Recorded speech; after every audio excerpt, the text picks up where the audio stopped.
Ya, baik. Terima kasih semuanya untuk materi ini untuk siswa kelas 10 TKR dan kelas 10 TSM. Untuk materi TDO, teknik dasar otomotif, sekali lagi teknik dasar otomotif seperti yang Bapak sampaikan di awal, bahwa materinya itu sama antara TKR, TSM, alat berat, teknik body and repair, serta untuk ototronik. Untuk kelas 10 TDO nya sama karena sama-sama anak otomotif. Baik, untuk pelajaran pada pertemuan kita kali ini adalah mengenai dasar-dasar mesin dan sistem bahan bakar. Untuk tujuan dari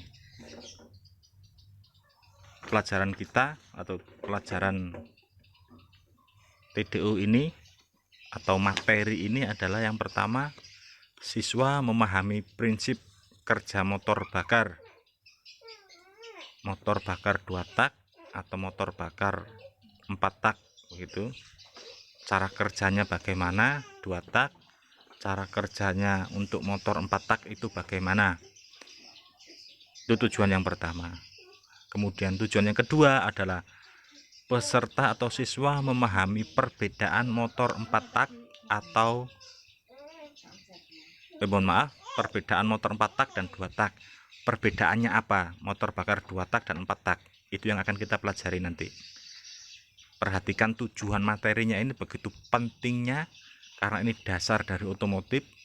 Jadi kalau misalnya ada satu saja dasar ini yang tidak sampai mengerti, maka ketika nanti lanjut ke kelas 2, lanjut ke kelas 3, ibarat rumah sampai membuat atapnya saja tanpa ada pondasi, maka mustahil rumah itu akan jadi.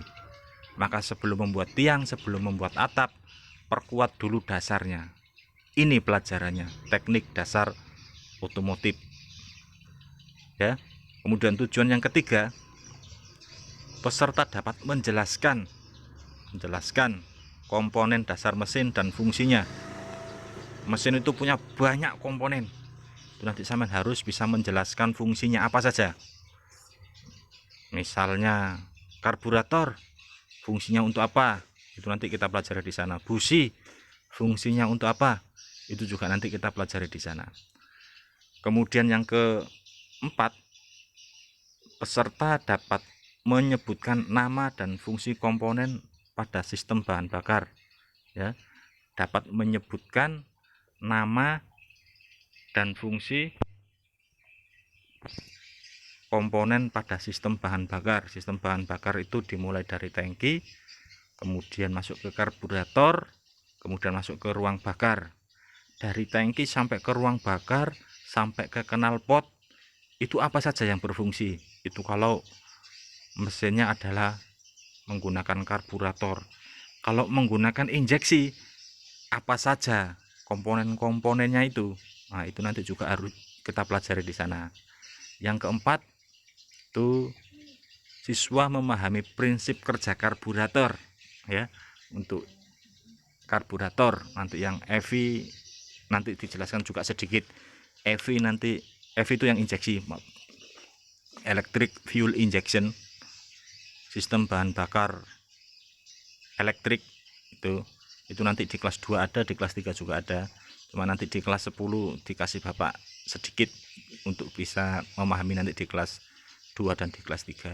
Peserta memahami prinsip kerja karburator, kemudian TPFC, kemudian ACV dan TSS. Apa TPFC, apa ACV, apa TSS? Nah, ya kita pelajari nanti bareng-bareng ya. Itu. Jadi ini tujuan materinya. Harus tahu ini tujuan materi. Kita belajar kemana, ini harus tahu.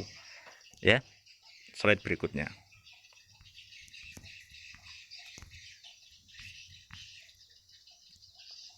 Pokok bahasan ada dasar-dasar mesin, asal mula tenaga, kemudian siklus mesin, prinsip kerja mesin 4 langkah atau 4 tak biasanya disebut begitu.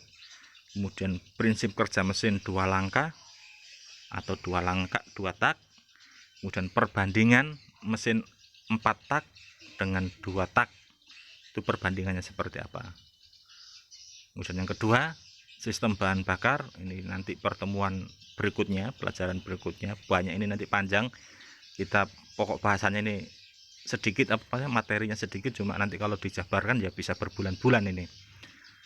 Pokok bahasanya yang kedua adalah sistem bahan bakar, fungsi sistem bahan bakar, komponen sistem bahan bakar, kemudian karburator. Bab 1, dasar-dasar mesin. Asal mula tenaga.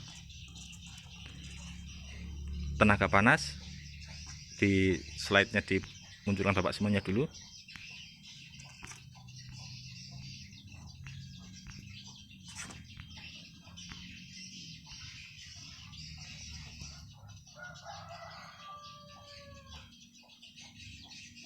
Nah, ini tenaga panas. Kalau di sebelum ke motor bakar gitu ya, tenaga panas ini bisa misalnya kalau kita masak air atau mama kita masak air begitu, atau masak nasi atau masak apapun itu, memasak. Kalau misalnya sudah mendidih, itu kadang tutupnya itu bergerak naik turun gitu ya. Itu kenapa bisa bergerak? Karena ada tekanan dari dalam. Tekanan itu berasal dari mana? Dari panas, tenaga panas gitu ya.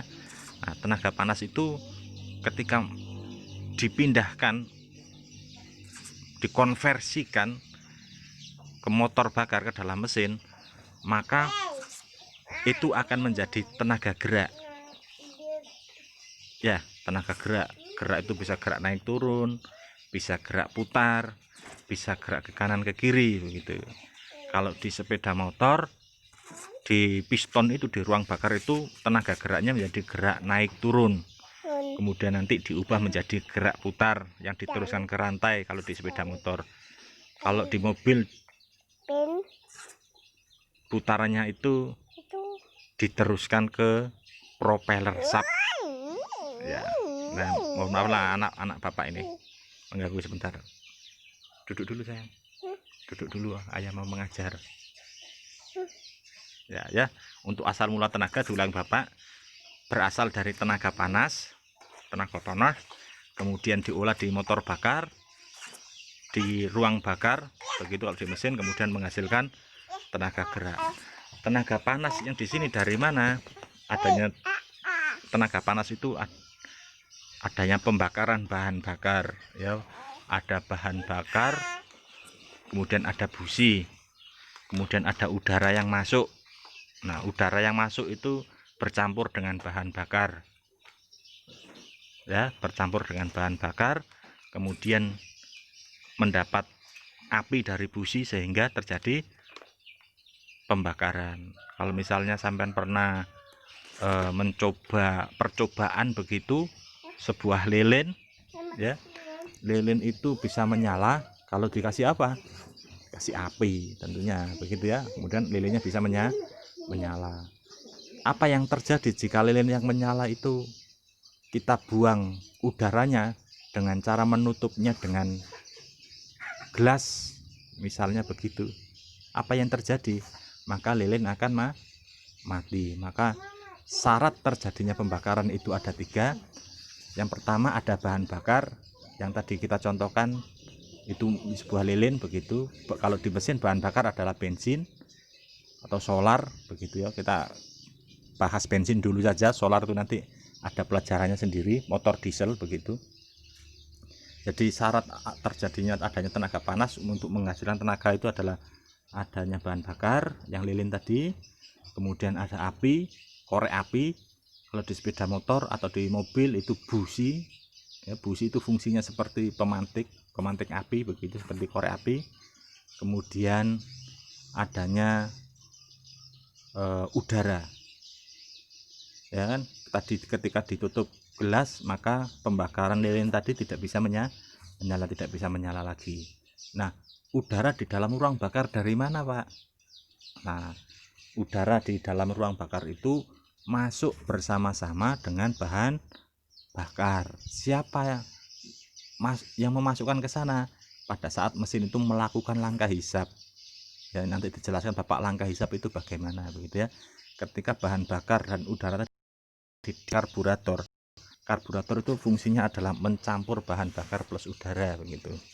Ya, ketika sudah tercampur di dalam karburator, bahan bakar plus udara itu masuk ke dalam ruang bakar, ya, masuk ke dalam ruang bakar ke sini, sehingga ketika sudah masuk ada api yang menyala atau busi yang menyala, maka akan terjadi ledakan, dor, begitu ya. Nah, ledakan ini akan menghasilkan tenaga gerak. Kalau di dalam ruang bakar adalah gerak naik turun, geraknya turun, kemudian naik lagi, turun lagi, naik lagi, itu namanya gerak naik turun. Nah, ledakan, mohon maaf, ledakan yang terjadi di sini tadi itu menimbulkan gerak, menjadi tenaga gerak. Itu kalau dulu Bapak kecil itu ada permainan, nggak tahu apakah sekarang masih ada permainan itu, karbit. Karbit itu orang sini nyambat apa leh, ban yang untuk membanam kah ngarannya leh, karbit, pokoknya karbit yang bisa mengeluarkan gas asetilin itu. Karbit itu dikasih air, ditaruh di wadah, kemudian dikasih air, kemudian ditutup menggunakan kaleng yang sebelumnya kaleng itu sudah dilubangi begitu ya, di atasnya. Karbit yang diberi air tadi itu kita tutup menggunakan kaleng, kita tunggu beberapa saat untuk mencampur udara yang ada di dalam kaleng dengan gas asetilin yang keluar dari karbit yang bercampur bahan bakar tadi itu. Ini ya, di sana apa yang terjadi? Apakah bisa meledak? Tidak bisa. Kenapa nggak bisa meledak? Karena baru ada dua, yaitu baru ada bahan bakar berupa gas asetilin dan udara saja, belum ada apinya. Nah, ketika lubang kaleng tadi itu diberi api, duor, yang terjadi adalah apa kira-kira yang terjadi? Ya, kalengnya terbang ke atas. Kalengnya terbang ke atas. Itu tenaga gerak. Terbangnya kaleng ke atas itu disebut dengan tenaga gerak. Di dalam mesin juga begitu. Ada tenaga gerak yang dihasilkan dari proses pembakaran di dalam mesin. Syarat pembakaran itu ada tiga, ada bahan bakar, ada udara, dan ada api. Nah, ketika tiga komponen tadi itu sudah terpenuhi dan itu ada di dalam ruangan tertutup, di ruang bakar mesin itu tertutup ya, tidak boleh ada kebocoran kompresi, tidak boleh ada kebocoran tekanan, sehingga ketika meledak tekanannya itu diteruskan ke piston. Dari pistonnya itu mendapat tekanan ke bawah, duor, begitu terdorong ke bawah. Nah, itu turunnya mesin, turunnya piston ke bawah itu yang kemudian nanti dijelaskan sampai menjadi gerak putarnya roda begitu, sehingga kendaraan bisa berjalan.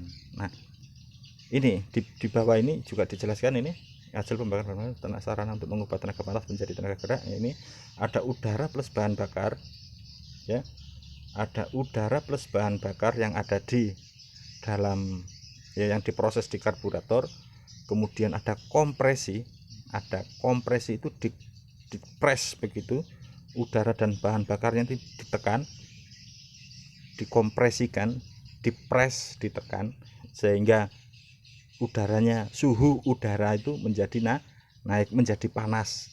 Ini kalau kita menggunakan panasnya udara itu kalau ditekan menghasilkan panas itu, contoh nyatanya adalah ketika kita memompa ban ya, ban sepeda. Kalau ban mobil ya nggak pakai pompa tangan itu ya, ban sepeda itu kalau kita pompa terus begitu kan, ujung pompa bagian bawah itu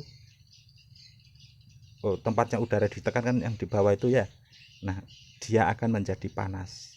Panasnya itu bukan karena gesekan, panasnya pompa itu adalah karena adanya udara, ya yang dipompakan, yang dikompresikan, udara yang ditekan, sehingga udara dan bahan bakar ini ketika dikompresikan suhunya naik panas begitu. Kenapa harus panas ya? Supaya nanti gampang membakarnya, ya, gampang terbakar.